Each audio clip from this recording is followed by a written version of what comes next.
Welcome back to Orange Hat Reviews, everyone. Hope you're all having a wonderful day. So, episode 100. We have reached the 100th episode of the Mystery Reviews, and today is a special one. This movie is a movie that I do enjoy, regardless of the religious proclivities of this movie. That the hint, one of the hints that was giving was a Muslim in the far north. And the next hint that I gave was Eben or Eben. And the third was learn through listening. And these hints, when put together, point to the movie from 1999 from the book of Michael Crichton, Eaters of the Dead, The 13th Warrior. Directed by John McTiernan, this movie stars Antonio Banderas, Dennis Storhoy, Tony Curran, Vladimir Kulik, and others. And I gotta say, I do like this movie. I really like this movie. So, get back to it. The beginning shows the Vikings on their ship, with Banderas on the ship heading to the north, to the far north. And we get the background that he was a Muslim ambassador, where he was. Let's share the screen.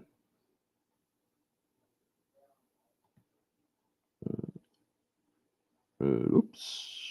Share the screen. There we go. And let's see if I can theater mode it. There we go. Now, again, folks, this is, or I do want to reiterate that this is not a watch along. I'm going to be going over key parts, a little bit of trivia here and there, and also I am doing this under fair use. I have actually purchased this movie on YouTube, well, Vudu, but YouTube and Google have also arranged the ownership to be placed there. So I can watch this movie on YouTube for free because I have bought or I have purchased it. However, I am doing this under fair use. So I do hope that the owners of this film do not strike me, do not punish me, because I am literally going over this movie in a positive light. I am not doing this to bash it. I am not doing this to make it look less than it is. I am simply enjoying this movie as I have for years. So let me also track it to 480. This will give the better quality. Or not. Let's go back to audio or auto. So I also have it muted. So when it does pick up, you won't be able to hear it. But this is actually pretty good digital quality right here, this scene. And I believe this is one of the only digital scenes they really did for this film. It's John McTiernan film. I mean, look at those monster waves and whatnot. And you get the introduction to, or the small introduction to the boys, or to the 13 Warriors, and there's Antonio Banderas. And he lived in Baghdad, and he fell in love with a woman who was not allowed to fall in love with. Forbidden love, essentially. So the Caliph of Baghdad sent him away.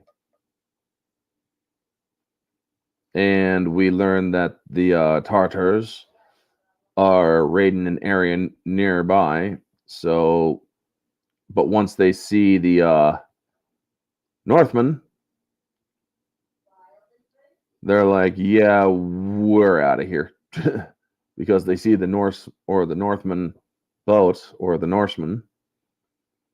How would you compare 13th Warrior with other McTiernan films such as Die Hard, Predator, Hunt for Red October, Last Action Hero? This movie is a great film by McTiernan. It's put together well. It tells the great story. It's good pacing. Predator is up there as well. Die Hard is also top tier. Last Action Hero was okay in my opinion. However, it got bogged down by all the stuff that was in it, in my opinion. So let's see if I can actually do this. Yeah. So I'm going to make the screen as big as I can. All right. It's not allowing me to go any bigger than that. So yeah. The characters that stick out the most in this movie of this film specifically are Storhoy, who plays Joyous, or Hegfa, Vladimir Kulik, who plays Bolvi, and Antonio Banderas' character. So when they go into the encampment and they meet Bolvi, or they have to speak Greek to Joyous, as we call him, because he's most joyous. And here's Bolvi right here on the left. This guy right here on the right is going to try to kill him because, well, he doesn't want Bolvi to succeed the king who had just died. So it's like, yeah, you just saw him pull and hide the knife. And they're asking Antonio Banderas to tell a story, to give a story of glory and whatnot. Well, he starts doing scripture. And I'm thinking to myself, not your best idea. And let's see if I can take care of this low internet quality thing that's going on.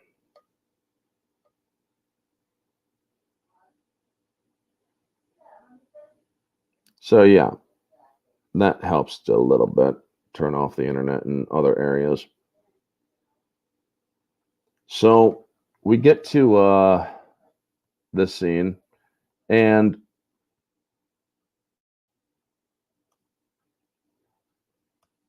the guy tries to kill him, and he just slaughters him right in front of everybody, and then they all go right back to merriment and such. And it's like, okay, continue. And so then they do the Viking funeral, and where a woman is also to be buried with him. And so here's Joyous, played by Storai, and he recites the Viking prayer. Lo there do I see my father. Lo there do I see my mothers, my sisters, and my brothers. Lo, they do call, or lo there do I see the line of my people back to the beginning. Lo, they do call to me. They bid me take my place among them in the halls of Valhalla, where the brave may live forever. And this is quite a interesting scene. It shows that it shows the dedication of the old ways, because they consider, or they say, this is the old ways. You will never see this again. And again, I have this muted so you do not hear it, but this is basically what they are reciting, what I have told you. And then they literally light it up, burn it out, and that is that. Now, I gotta say, I do love the set of this film, how this film is set, the production, the building of the boats and the ships and whatnot, plus the settings of the mead halls of the north, and how they have to build defenses for the far north for King Hrothgar. For many of you who do not know, Hrothgar was also featured in the great epic Beowulf. So yeah. And Bolvi is also the son of Viglif. So that's pretty cool as well. So they send them off, and the next day he's out and he sees a boy on a boat, and he asks, "What's going on here?" Everybody's just waking up. I love this. It's like, what the hell is going on? It's like, oh, you're still here, are you? They're talking about the boy out there, and it's like, well, the boy's only being polite because he wants them to know that he's real, not that he's fake or that they're imagining him. And the boy, I believe, is I forget the boy's name, or Wolfgar, I believe it is. And I just did realize I got the Bolvi's father's name is not Higlif, it's Hajiliak. So they describe that. And then they bring in an oracle for the bones, and they need 13 people to go to the north, but the 13th cannot be a Norseman. And this child is describing what goes on in the far north, how their homeland is being attacked by a beast or these beasts from the mist, an ancient evil that cannot be named.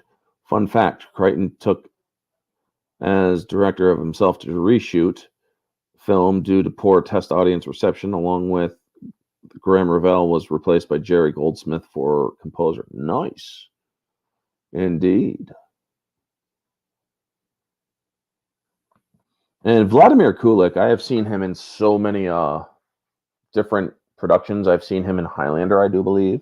I've seen him in Smoking Aces, where he's not really credited, but he actually does play in he plays the Swede in Smoking Aces, where he's essentially a heart surgeon for the main character, or for the two characters that need to have a heart transplant to save the mob fossil's life, because he could give them the skinny on everything for the last 30 to 40 friggin' years. So they consult the Oracle, and here's Egthel, who's also going to be one of the 13. And he's saying, non-unclital, where it means we can't, or we won't speak of it. They won't speak of it. It cannot be named. It is that evil. The thing that terrorizes their land. So they bring in the Oracle. She tosses the bones. They say, or they have the volunteers. And let's skip forward a little bit. So they're sending or they're asking his name, and this is where we get the hint Eben from, because he's like, they want to know your name. And so he says, my name is Ahmed Ibn Fadlan Ibn Abbas Ibn. No, Ibn Fadlan Ibn, because he keeps on saying Ibn, so they figure his name is Ibn, which is very nice, freaking, because he's like, Ibn means son of. So they start riding out, and they tell him only an Arab would bring a dog to war. So let me get here. He has to leave his translator behind. So now he also has to learn their language on his own, which is very cool here, because he's just listening. I'm going to play this a little bit here, where he listens to what they're saying, and he literally learns their language over the weeks that it takes to travel up north. He's just learning and listening. So it's a nice little moment here where it shows that he's paying attention. And when or you that or they have a way of transitioning where you're hearing them speak Norse and then or Norwegian, and then you also or they translate it to English so that the audience can actually understand what they're saying as well. So then they transfer to full English, and when one of them throws a dig at Ahmed's character or Eben's character, you hear him retort right back, and he calls him or he calls the guy a filthy or a filthy son of a pig whore or something like that. And the guy's ready to just beat the shit out of him because he just threw that insult right at him. And the rest are cowed by this. It's like, how did you learn our language? Because Joyous goes up to him. He's like, how did you learn our language? And he tells him, I listened. So he's learning time and time and time again. And this is where he starts speaking their language. What the frig?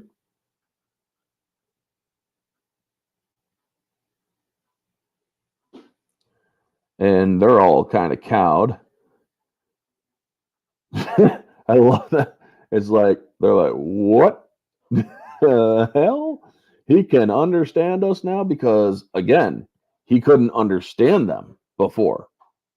He couldn't understand them at all until weeks later when he finally just listened to what they were saying. How would you compare 13th Warrior score to Jerry Goldsmith's or others? Original Planet of the Apes, Alien, Omen, Rambo film, Star Trek, Mummy, Mulan, etc. I think that he does a very good job with all of his scores. Jerry Goldsmith, his real best ones were 70s and 80s. His 90s were not as good, however, they were still very good. Goldsmith is one of the best composers, or was one of the best composers in the business. Right up there with John Williams and Howard Shore and Zimmer, in my opinion. So hello to the chat, by the way. Feel free to smack that like button, smash it, break it, stick it with a sword, do whatever.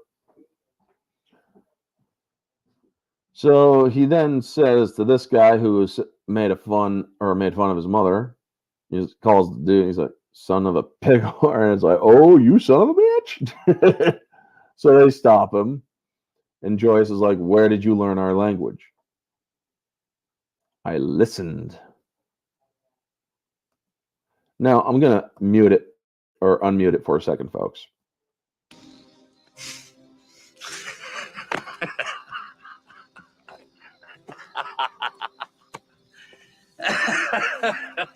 Which there's a nice reaction to. It's like these guys are cowed, but then Joyous actually respects him more because now he can understand their language, and it shows that or Joyous really does take a liking, not any romantic liking, but a respect, a more or brotherly respect to him as he learns their ways, as he understands their ways, as he helps them in their journey.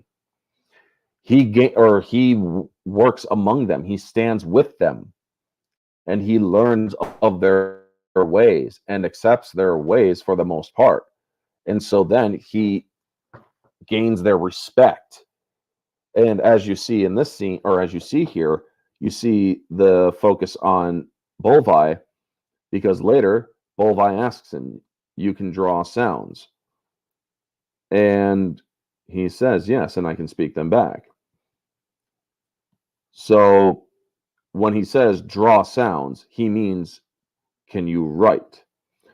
And how are we doing? We reached a milestone. Yes, we did. And thank you, Ruben Thomas Official. Good to see you. And so he tells him, or he draws in the sand, there is but one God, and Muhammad is his prophet. And this turns away from and this causes Bolvi to turn away, but he is still intrigued that this man can draw sounds. So Bolvi, it came down from the north originally. The Vikings traveled south and they traveled east. So this is probably a time of the Viking expansion when they expanded into other territories, some to pillage, some to simply just live. And these ones were going back home to help the homeland retain their peace against an invasion of an evil in their eyes.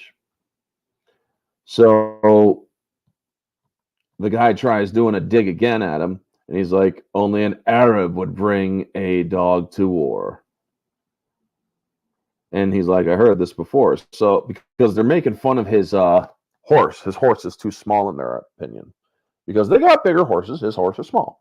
Well, he goes and he starts hopping his horse on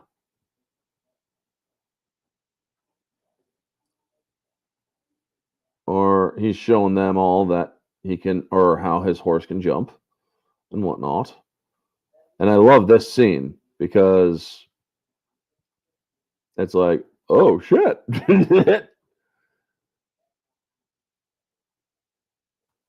So it's like, okay, here we go. He's gaining more respect for them or from them by showing them this horse may be small, but it can do things that yours can't. It's a nice way of showing rather than saying or making a claim without backing it up. Because if you make a claim to certain cultures and you can't back up that claim, they will never trust you. There are cultures back in the old days. I'm not a historian or a perfect historian or historian for that matter by any means. However,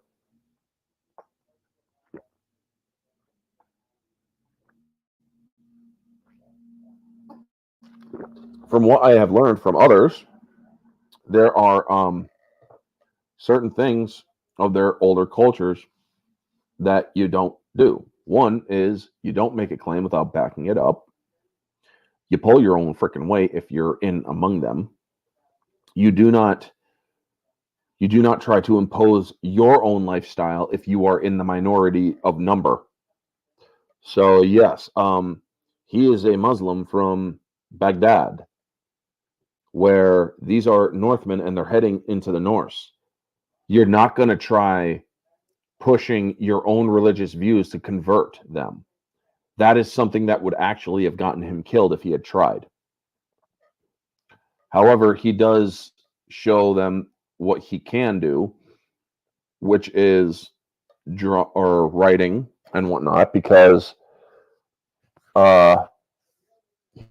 he tells Wiglaf, or Bolvi rather, Bolvi tells him, "Speak what I draw," and he writes the same message and forgets a little bit of what Ahmed had shown him in the night before.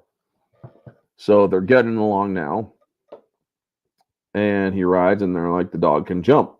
And so we're back to the beginning area where he's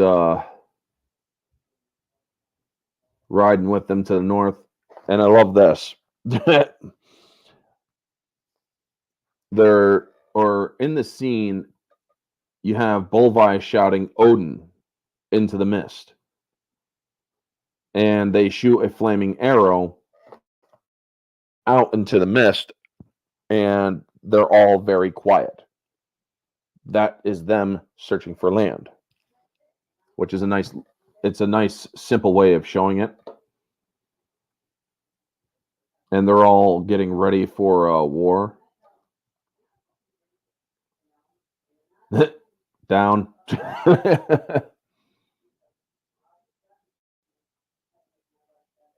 I mean, Storhoy here is he's tolerant of them.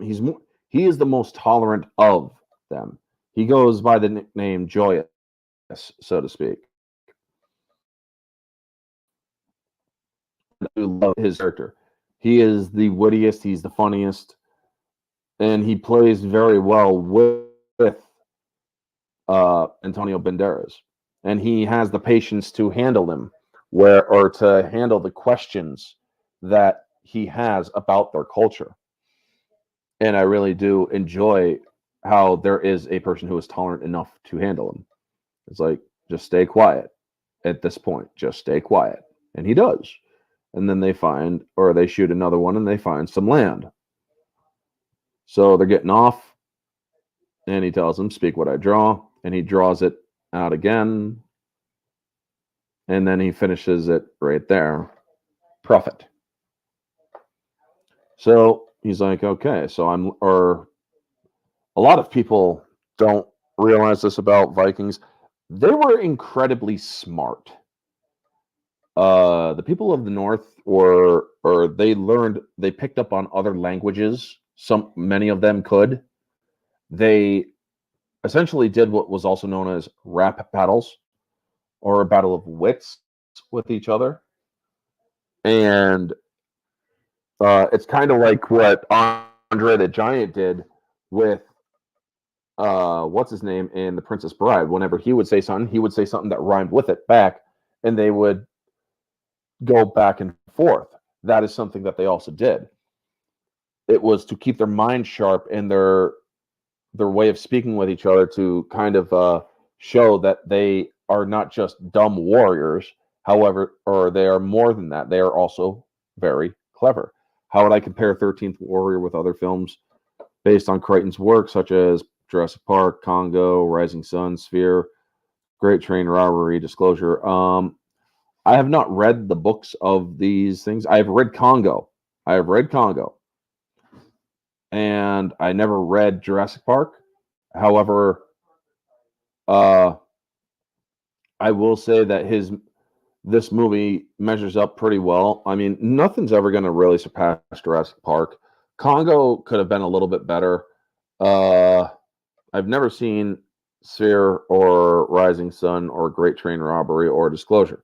However, the other movies that I do know of Crichton's work are actually pretty well done. Now, is my audio okay, folks? Because I'm getting a low internet connection, which says it's unstable. So can you all just in the chat let me know if my audio is choppy, robotic, or anything like that? So then they go, oh, right. They toss him a sword. And he's like, I cannot lift this. Grow stronger. Just grow stronger, boy. And so they ride even further. They have people, waiting. These ones are going to take him to Hrothgar's place. Tony Curran, he plays a Scotsman. He plays an Irishman. He could play pretty much frickin' anything. Tony Curran just has that depth and role to him. I mean, this is the first time I believe he played a Viking. And then he also did it again where he played in the Beowulf movie with Gerard Butler. And then he played another Viking, which was actually a king of gods by the name of Bor, the father of Odin. So yes, a lot of people don't realize this. Tony Curran played Bor in the MCU, the father of Odin, who fought against the Dark Elves and ripped the ether from them. So they ride on. Beautiful scenery. I will say this, the cinematography and the scenery is very well done. And they're taking a look at Hrothgar's lands, and they're seeing that it is really in shit conditions, when Hrothgar's lands were actually one of the more richer lands back when he was at his height of power. Hrothgar is portrayed in this movie as old and now less mentally sound, shall we say. So in the hall of Hrothgar,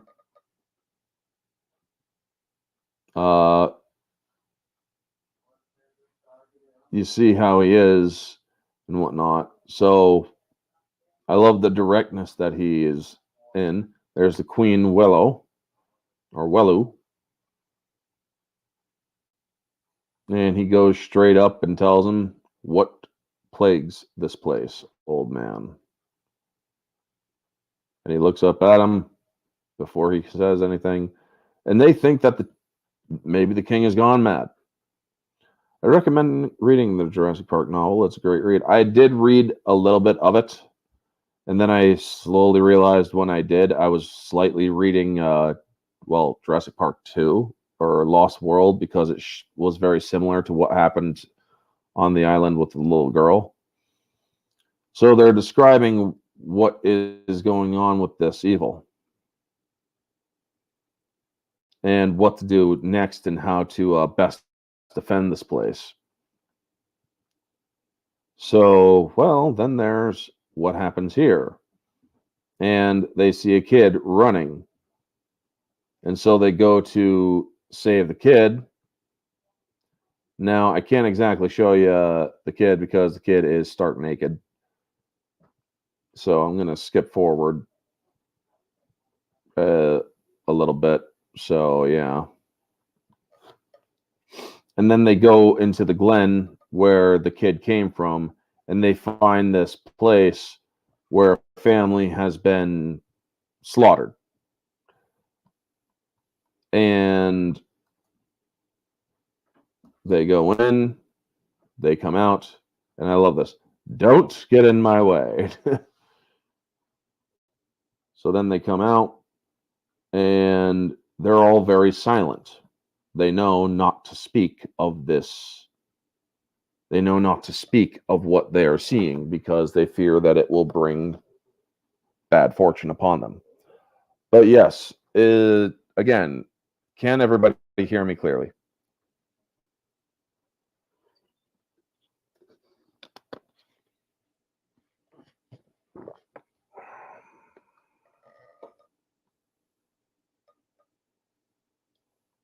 So they go in, and he goes to see what could have troubled them. Well, it's rather pretty much a slaughterhouse. I mean, you see that these bodies have been torn apart, gnawed upon. He comes out and retches. And they see tracks that are like a bear. And then they see, or we get the first hint of a beast out in the shadows looking in on them. And he tells them they've been gnawed upon. And they speak of the eaters of the dead, the Wendell. And here is the totem of the Wendell, the mother of the Ven. And this is how they react to it.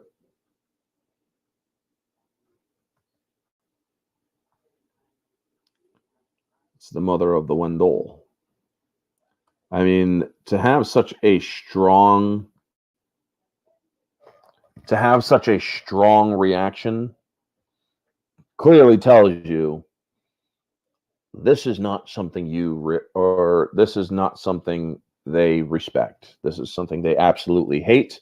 They do not speak of it. It is evil to them. And I really do like how this is cleverly portrayed. So they go to search out, or he takes the totem just for study later on. And they go to find, or they go in further search for the Ven. And that's when, or you learn that off in the distance, to their right and their left, you see some deer running. And you see the deer into the left running. And he's like, something must have scared them. Put your hand down, little brother.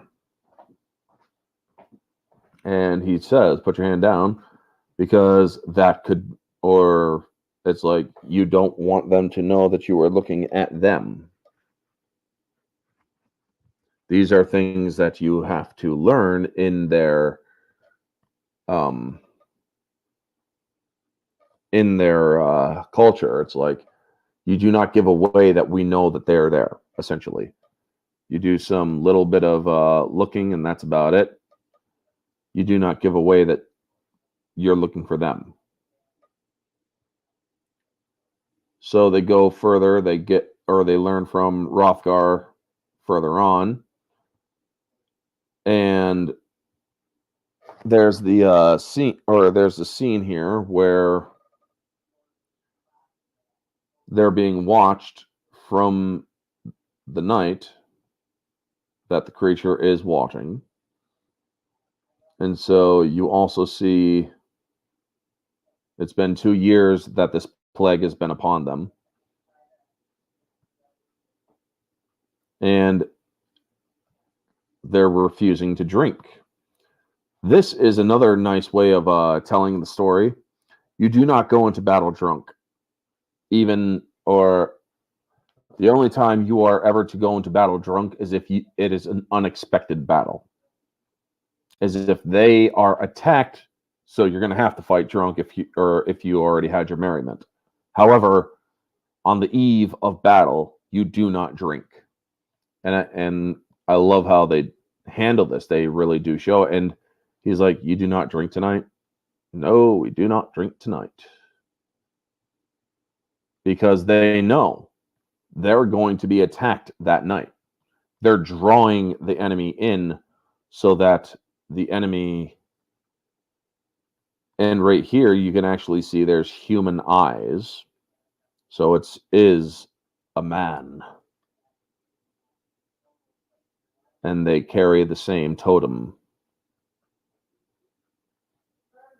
And here's the prince, who is doesn't think too highly of them. Well, then it was shoved right back in his face. It's like, I don't recall hearing any exploits of you except for the fact that you killed your brothers. So yeah, because he literally calls him out on it. He's like, I don't recall hearing any exploits of you except for the fact that you've killed your brothers.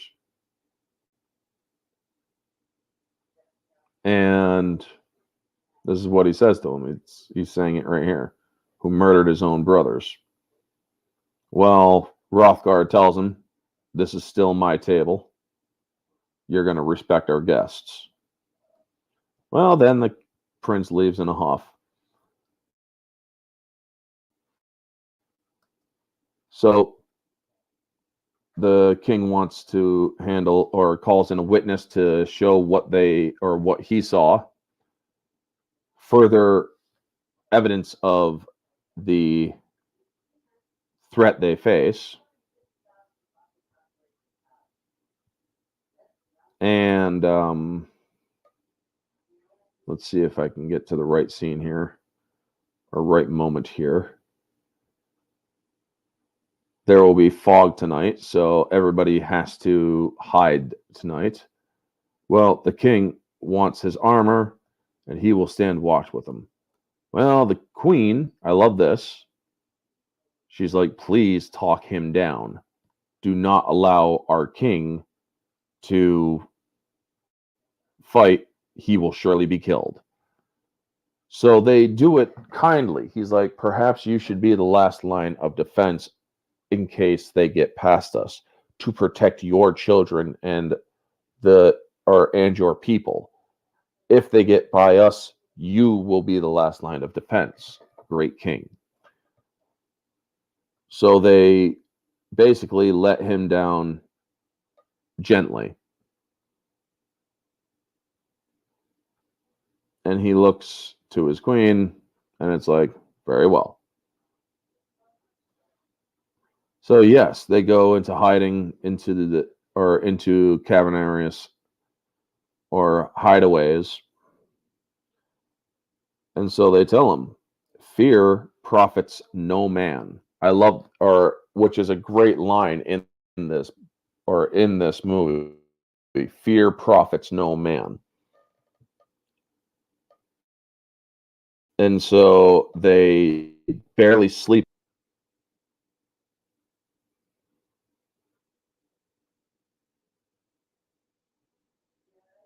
or fear profits a man nothing is actually the quote. And I will definitely check it out when I can, Neozoic.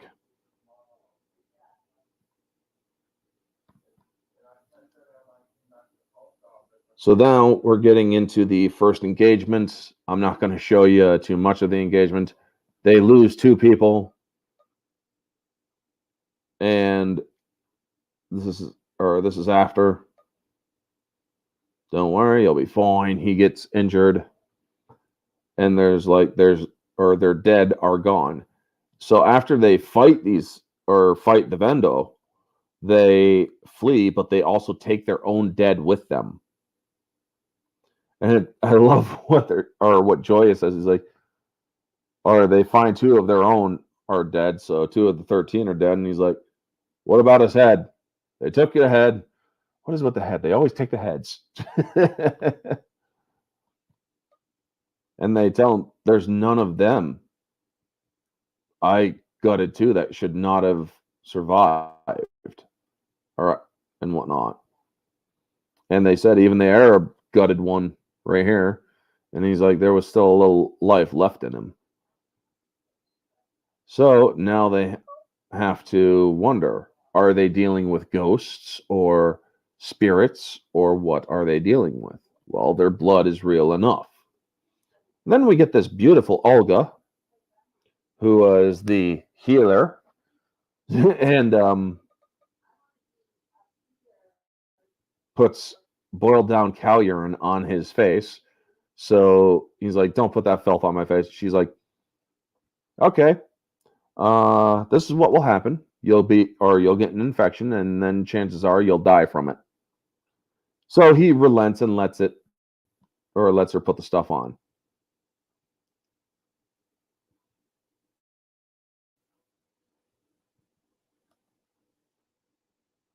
Okay, you can put it on. Oh well, all right, fine. And then they find another totem of them. And so the next day, they have defenses to build. Defenses and fences.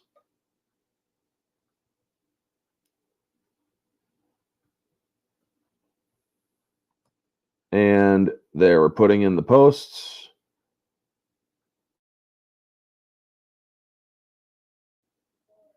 And so you get funk, funk, and that's it. Now remember, he was giving a sword that he can barely lift. So I love this scene because it's a nice little now he had just come off of Zorro, the Mask of Zorro. So he knows some swordplay, but this is a slightly bigger sword. So the guys are watching him and he's like, "Oh shit."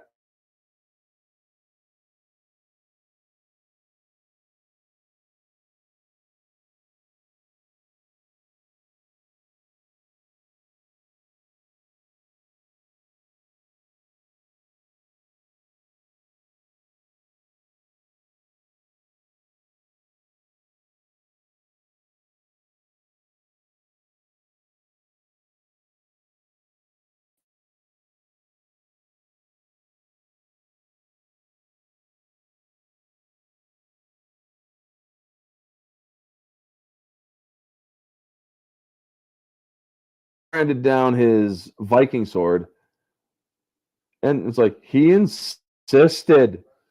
Give an Arab a nut or a sword, he makes a knife. Well, it works. And he does the nice little flourish. When you die, can I give that to my daughter?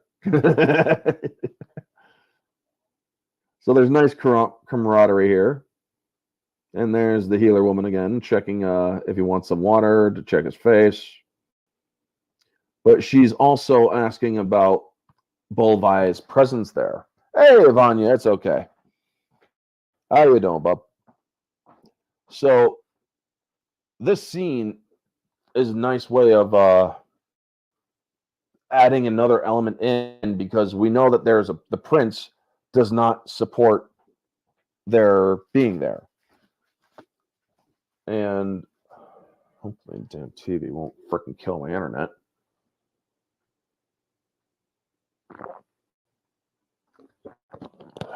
Sorry, did I say that out loud? But yes, she hears whispers that the prince fears that Bolvi and his men are there to overthrow that he's there to overthrow the men or overthrow Hrothgar. And so it's like, okay, well, we need to make an example. So let's see here. They also talk about the fireworm because they'll show they found what they called a fireworm, where they decide, or a beast that spits fire whenever it goes. I'm burning up, actually. I'm sorry to hear, man. I heard that you're sick, and I hope prayers that you get better. Now, again, folks, let me know if the internet is good, that my signal is coming in, so that I can know if I can keep doing what I'm doing here, which is showing you a little bit of each scene and whatnot. Because now they're saying she would not say anymore, well, okay, we need to set an example or send a message. So there's the king, the prince, and the big guy here with the red hair. The redhead. I'll do it. And they're discussing basically what they're doing. It's like, what do I do? Oh, just seal your lips and just keep digging holes. So the redhead goes down to join, and Joyous makes a target and starts making an enemy. And so he throws some more at him. And oh no. And I love this whole scene here, really. And now I'm deaf. He's like, you're not listening. That is because, boy, your words are as feeble and as winks as an old woman's. This woman will send you into the next world, old man. So now there's a challenge, an engineering dispute. So you got the three shields. I love this whole scene. Hey, Davian, good to see you, buddy. And yes, it is 13th Warrior. This is my favorite scene out of the entire movie. And I'm going to play it as much as I can. If I get hit, oh well. And if I get the stream pulled, well, I won't end the stream. I'll wait for the stream to come back, and I'll also cut the bit off and then do it my old-fashioned way. So they do the 3 rounds. If your three shields are broken, you lose the dispute. You do realize he's bigger than you and younger. Yes. Feel free to bet on him. I may. So you see that he is basically getting his ass kicked and whatnot. And he's like, lucky. Yeah, lucky.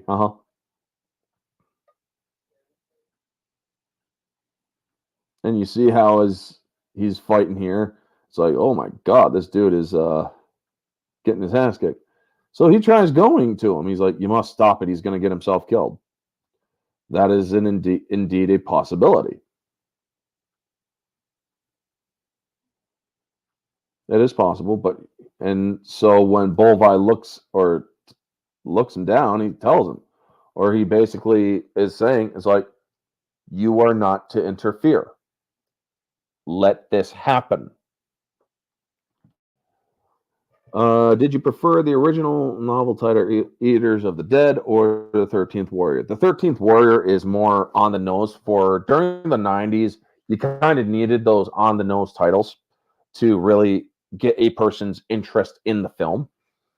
Because if you would have just put the Eaters of the Dead, it would have sounded like a freaking movie about cannibals. So it doesn't make sense. You see, so like this movie is during the late 90s, and so they wanted to or having it the 13th Warrior is basically the best way to have that as a title instead of Eaters of the Dead. So there's more of the engineering dispute. He's done. He's down to his last shield, and the other guy has his or all three of his shields.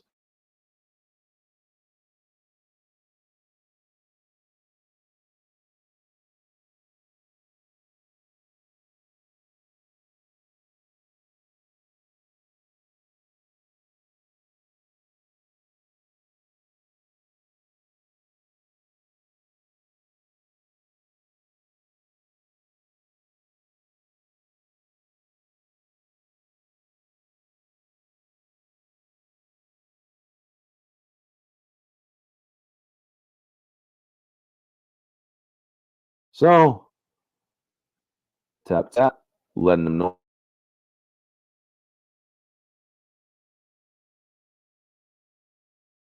And just walks right off. I love it.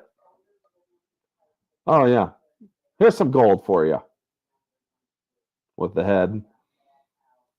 Take care of your or see to your friend. He was a good man or a brave man. Now I turned this scene here into a GIF where he goes to swing and you see the head and then he walks off. That's my fuck around and find out I'm frozen. Okay, sorry about that. Yeah, when I'm seeing or showing the scene, sorry, or it does freeze my camera. Limitations, you know. But when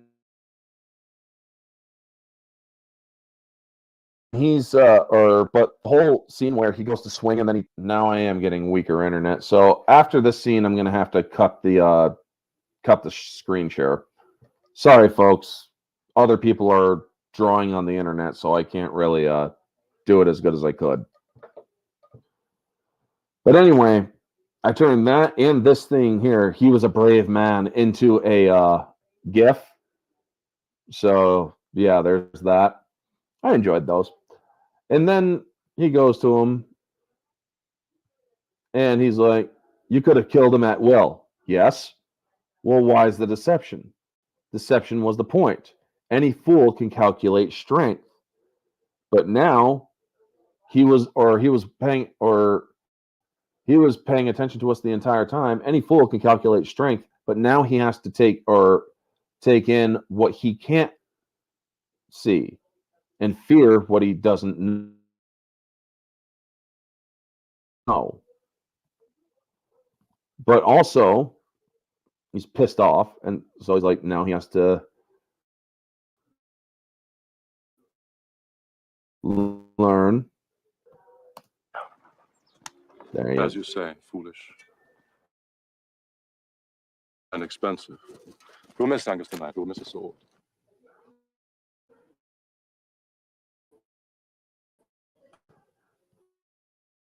So I muted it because we will miss Angus tonight. We will miss his sword. Angus was the guy that just had his head cut off, who just had an example made out of him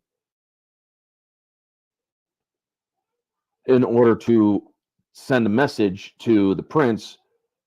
We're not to be fucked with. We're here to help you, but we're not going to take your abuse. So they killed his biggest guy in order to send that message. Now I am going to have to stop sharing here, folks, because there is risk of the stream being pulled. I am getting warnings. So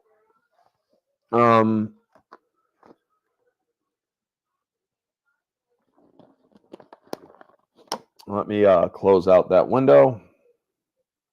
Well, actually, I'll take it over to...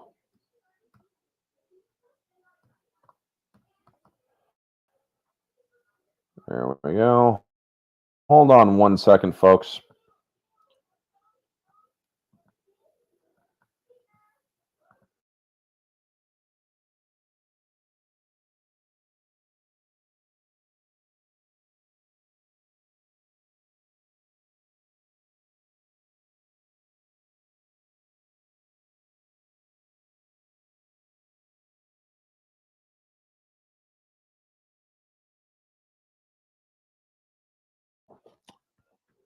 Oh, forgot to stop my cam for that. Sorry about that, folks. But yeah, had to have them turn the TV down again. So, yes, I know I get frozen a lot, and I'm sorry about that. But now that I got rid of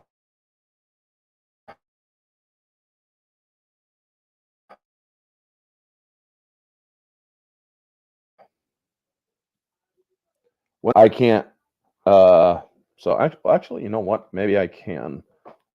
I'll get rid of the window there, and I'll use my phone for the talking points. So yeah. Let's see here. So then he goes up to see Egtho, and they learn about the Thunder Cliffs, and we see that the fireworm has been roused, and it starts to come down.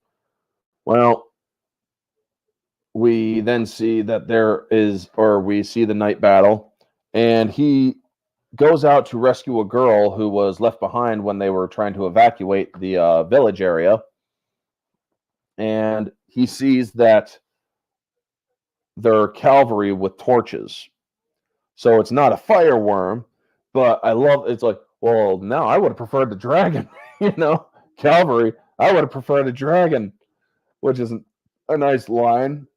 So then we get to the fight, and he realizes that these people are not beasts, they're men.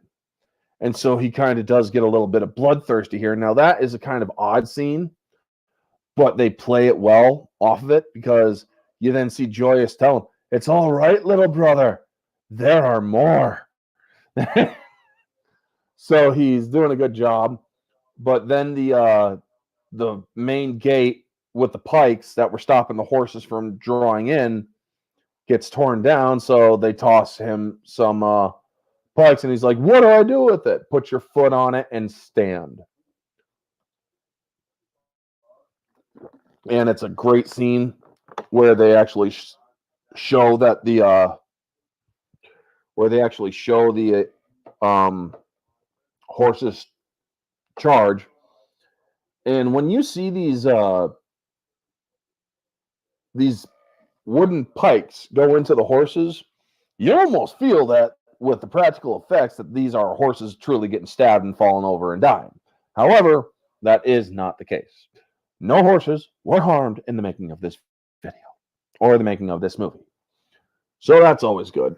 And then after a while, several of or a couple more of the 13 are killed, including the one that was always making fun of him and whatnot. So he's dead because he was trying to get a fire arrow away from the thatch or the roof thatches. So then the aftermath of the battle, the Wendell retreat, and you see Egtho, or not Egtho, but Joyous talks about how they lost a couple of them and how one will not survive the night. And he has a mead horn, and he starts drinking, and he's like, I cannot drink the fermentation of grape or of wheat, which makes Joyous laugh even more. He's like, "Why do you laugh?" "Honey, it's made from honey." And so it's like, "Well, you got a loophole, bitch. Take a drink, have some." And then the healer comes up to him And well, he has a nice little romantic moment with the healer. And then the others wake him up so he can join them the next day. And Joyce is like, so did she finish you off or bring you back to life? It's a really nice moment, folks. So then they go to see the old visionary. And she tells them of the Wendell, the Eaters of the Dead, and their mother and their warrior leader, and that both must be killed in order to destroy the threat to them. And it really is a nice, or the scene shows just how mad this woman is. However, she's also very supposedly ancient as well. And it's like, where do we find her? She is in the earth, seek her in the earth. Well, seeing or saying that is all well and good. It's like, well, son of a bitch, where are we going to freaking look in the earth? And while they're going out on the hunt for them, he finally puts it together. The bears. They want us to think they're bears. How do you hunt a bear? You track it down with dogs. What? No. How do you hunt a bear in winter? You go to its cave with spears. Where is a cave? In the earth. And then you see Joyous looking at him as everybody else is putting this together. You see Joyous looking at him with a very prideful smile. And then one of them says they found something, or they found one of their areas. Is there a cave? And they know, or we then have the sequence where they are all in the caves. Now, they are trekking through the mother or the cave of the Vendel is a great scene. It's very dark. It's only lit by torches. So it lends a sense of realism of that you're in the cave, you know? And they're killing off some of them so that they don't alert everybody else. And then there's the they get down to where the mother is, or the mother of the Wendell. Now, from the totem you saw earlier in the stream, it's a headless totem, but big boobs and a really rotund stomach. Well, the mother is anything but that. She is very sleek, thin. She almost looks like a witch doctor. And when Bolvi goes into her lair, you see the heads of the 13 warriors that were killed, or of the like 4 of the 13th that were killed, their heads were taken. So you see their heads are displayed. And then you see her with one of her warriors, and she dips a claw into some poison. You understand that it is indeed poison. And so she manages to graze Bolvi's arm before he beheads her. So there's that lovely moment. And then you have the rest of them are killing the others that are outside so that he can get the job done. Well, he got the job done, but now they have to escape because the rest of them the rest of the Wendell army is coming after him. Well, we then see that Healfdane, the fat, where he says, "Today was a good day, laddie." You saw him as I was showing. He's the one with the brown curly hair, kind of looks like Brian Cox, but isn't Brian Cox. And he says, "You get going, lad. You go." And so he stays behind to give the rest of them a chance to get out. Well, they find a dead end, but the water is still flowing, and it's like, do you guys hear that? You hear thunder, a storm, or maybe it's going to rain. Well, they realized they're in the Thunder Cliffs and that they can swim out of that area, which they eventually do. And Bolvi is starting to get weaker from the poison. So the next day, you see that Bolvi is being tended, however, he is not going to survive. So Bolvi has a request to Ahmed, perhaps, or I will die a pauper, or but Rothgar tells him you will be buried as a king, and he's like, if a man's deeds or can be sung, perhaps they can also be drawn, and a man's deeds being known to others would make him very rich indeed.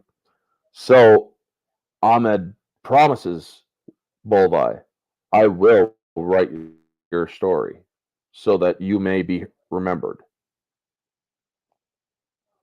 So then we get the attack of the Vendel during the day because their mother is dead. They are going to go after him. And thank you for stopping by. Neozoic, thank you so much. Catch the rest after. Stay safe, buddy. And I'll see you tonight when I'm on the Barroom podcast. So they head out, or they get their nice little scenes, and they learn that the Wendel are about to attack again. That they're setting up outside of the village, and there's barely anybody left to defend the town or to defend Rothgar's kingdom. So you see the nice little prayer from Ibn or Ahmed. He gives his own prayer in his own religion, his Muslim religion, where he kneels down and he prays. And then he gets ready with the rest of them. Well, out comes Bolvi, who's stumbling. Now, what I didn't show is that Bolvi also has a dog, a wolfhound, with him. And this hound is his companion throughout the entire film. And so when he gets out there and the Wendel start their advance, he starts his prayer. Lo there do I see my father. Lo there do I see my mother, my sisters, and my brothers. And the rest of them, this scene is pure epic. The rest of them start to recite the prayer as well, along with Ahmed, Antonio Banderas' character. He starts reciting it there too. Lo, there do I see the line of my people back to the beginning. Lo, they do call to me. They bid me take my place among them in the halls of Valhalla, where the brave may live forever. And that's when the battle starts, because they started, or when he says in the halls of Valhalla, he raises his sword. And that's when the Wendel are basically right on top of him. As soon as you hear forever, that's when the battle starts, man. And he is just going through as many as he can, hoping that the leader, the warrior leader of the Vendel, finds him. Because, again, Vladimir Kulik's character, Bolvi, is dying. He was poisoned. He hasn't long to live.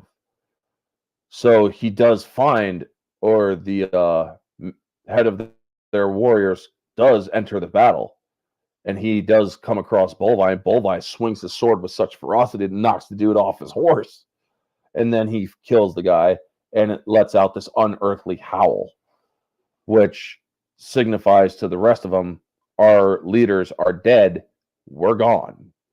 The battle does not last long, but all of the remaining members of the 13 warriors are still alive. And Bolvi sits, or finds a place to sit, and puts his sword down, or sticks a sword in the ground, and everybody sees the Wendel leaving, but then the dog starts yelping and crying. And so they go to rush over to Bolvi, and they see that he has in fact passed. The poison has run its course through his system, and he has died. However, he died destroying the Wendel. His purpose for going up into the north to Rothgar's kingdom was fulfilled. So he is buried as a king. And as Ahmed promised, he does tell the tale. He starts writing the tale as he or after he departs. And there's a lovely goodbye between him and Joyous where he's like, I will pray to all the gods for your sake, or I will pray for your swift return home. And he says, pray to who? In your land, one God may be enough. In ours, we have many. I will pray to all of them for your safe return. And he's like, very well. Goodbye, Arab. Goodbye, Northman. And and he starts telling this tale of the 13, of these people who pray to many gods, who are also brave and noble. And that's the end of the film. Now, by any measure, this movie does have its problems. There are a couple of dodgy cinematography in the caves. However, for the most part, this is a very solid film. The story's very good. I like how they handle the realism of the violence. You really got to look for errors in this film to find them. I mean, when I watch this film, I don't really see much errors in it. I would actually have to go to moviemistakes.com or something to actually look for them. So objectively, I would put this film at about a 9. It's very well put together. It has a good story. It tells a good tale. It's a good epic of battle and whatnot. And there's great acting. However, there is a little bit of aged CGI, especially with the Viking in the boats and the ride. You could, definitely tell that's not very real. Other than that, subjectively, it's a 10 out of 10. I thoroughly enjoyed the 13th Warrior. Moviegoer, it's a great movie. Keeps you in your seat. Keeps you interested. It's not too long. It's pretty much at the right amount of time that it needs to be. So, moviegoer, it is a 10 out of 10. Anyway, that is going to be the 13th Warrior. The hints for next week, or the hint for next week, is A Long Game of Vengeance. June is the month of swords. So A Long Game of Vengeance and Swordplay are basically your hints. And I will give more on Twitter. Follow me at Orange Hat Patriot. ORNGEHAT Patriot. PATRIOT. And the original one the other account that I had verified that I lost verification in is now my backup. I'm going to try to verify the Patriot account. So, follow me there. That's where you can find me. And stay tuned for tonight for the Barroom Podcast on Society Reviews channel. I will be there talking with him for a while, along with others, while we talk about the insanity of Hollywood and some other stuff. And tomorrow I will be doing Ones and Twos with Mara Jade on Jade Shadow's channel, where we will be covering Bill and Ted's Bogus Journey. And July, I'm going to be adding another bi-weekly